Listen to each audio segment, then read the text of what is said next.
¿Quién está detrás del proyecto Xóchitl Gálvez? ¿Qué representa el proyecto Xóchitl Gálvez?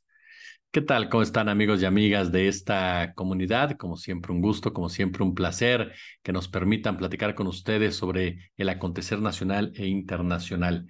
Xóchitl Gálvez se levantó muy temprano, acudió a inmediaciones de Palacio Nacional para grabar un video en donde nuevamente se refiere a que el presidente de la República no le abrió la puerta para ejercer su derecho de réplica, lo cual toma como pretexto, como lema precisamente para anunciar su campaña a la presidencia de la República. Lanza la arenga de la siguiente manera: yo voy a abrirle la puerta a todos los mexicanos y mexicanas de Palacio Nacional porque México merece más. Seré la primera mujer presidenta de este país. De esta manera, Xóchitl Gálvez entra pues a esta baraja de suspirantes integrada por Beatriz Paredes, por Francisco García Cabeza de Vaca, por Miguel Ángel Mancera, por el propio Santiago Krill Miranda.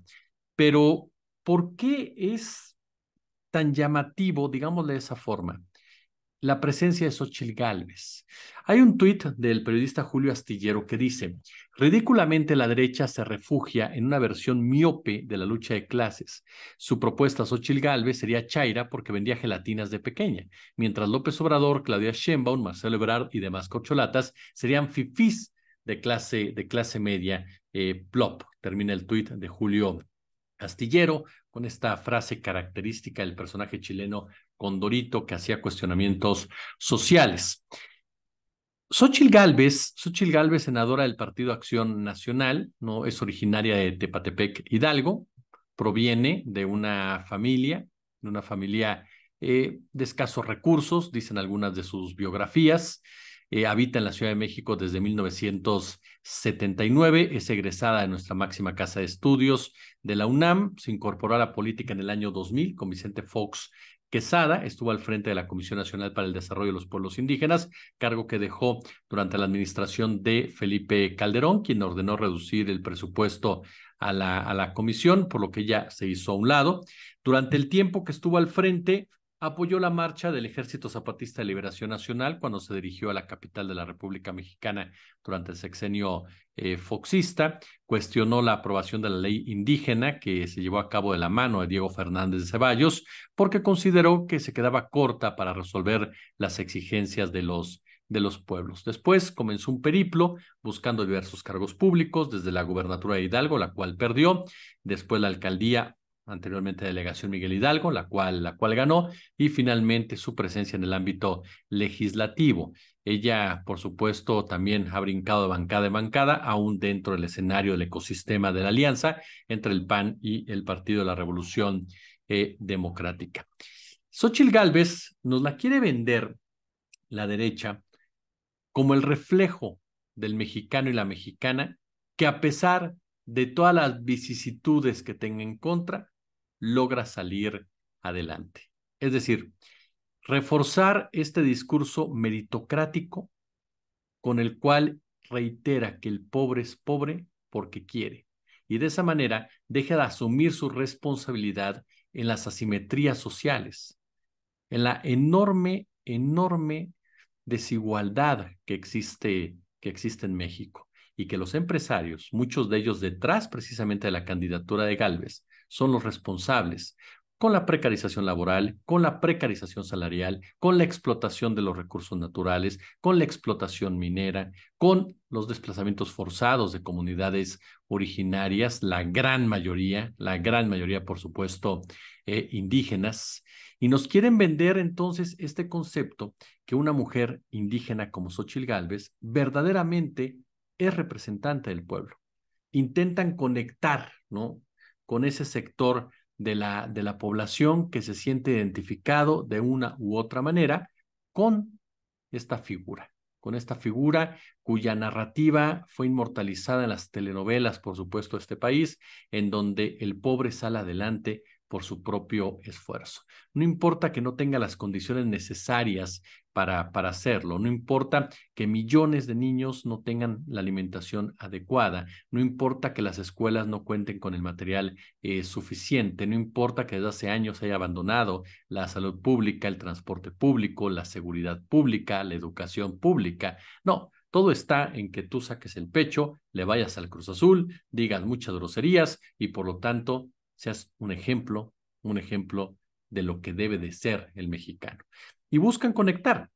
Seguramente, ya hemos visto algunas reacciones en Twitter, habrá mexicanos y mexicanas que se sientan de verdad representados por Xóchitl Gálvez, que consideren que es una especie de revancha a todo lo que se ha venido discutiendo durante el presente sexenio, relacionado precisamente a que no se trata de méritos, a que tú te puedes preparar lo mejor que puedas y lo mejor que quieras, pero si al lado tuyo llega el sobrino del dueño, el puesto se lo van a dar al sobrino del dueño. ¿Por qué? Porque la meritocracia es un cuento barato, creado, insisto, por la propia élite para normalizar su comportamiento y para controlar cualquier tipo de crítica, cualquier tipo de señalamiento, cualquier tipo, por supuesto, de asonada en su contra. ¿Por qué? Porque es muy fácil decir, es un amargado, es un mediocre, se justifica cuando por acá hay historias como las de Xóchitl Gálvez.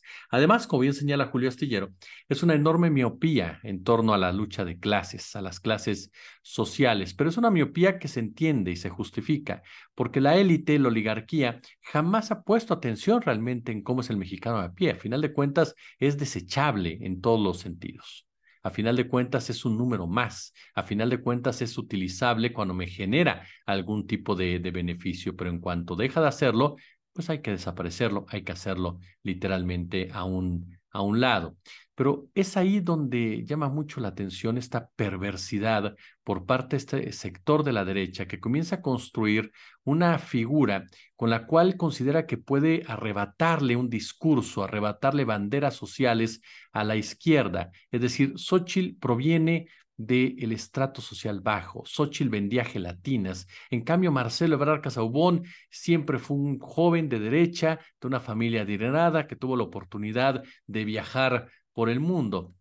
Claudia Sheinbaum, una situación relativamente similar y ni hablar, por supuesto, ni hablar, por supuesto, del caso de Adán Augusto, heredero de la clase política tabasqueña, cuyo padre, cuyo abuelo eran parte de toda esa élite sureña. A mí me parece muy perverso por parte de la oposición, muy perverso, pero obvio, muy obvio y muy lógico, tan lógico que va a llamar la atención si la izquierda no tiene una respuesta contundente a este tipo de acciones, pero que también nos ayuda a darnos cuenta de lo peligroso que puede ser que regresen al poder personajes que están convencidos totalmente de que así se hacen las cosas, porque Xóchitl Gálvez, por más sonriente que sea y carismática que sea, sabe perfectamente que si ella lograra quedarse como candidata, sería meramente una administradora. No tendría posibilidad alguna de manejar un país ni de liderar un gobierno, porque sería exactamente igual que Vicente Fox. Respondería a intereses creados, intereses que están por encima de ella, los cuales impondrían totalmente la agenda y son esos mismos intereses a los que ella defiende y con los que ella participa quienes le han dado en la torre a las comunidades que supuestamente, de donde supuestamente ella emana. Así que al representar a un partido como el PAN o como el PRI, o estar junto a empresarios como Claudio X González, Gustavo de Hoyos, Marilena Morera y otros más, Xóchitl Gálvez es una verdadera traidora a la imagen que quieren vender. Como siempre, un gusto, como siempre, un placer.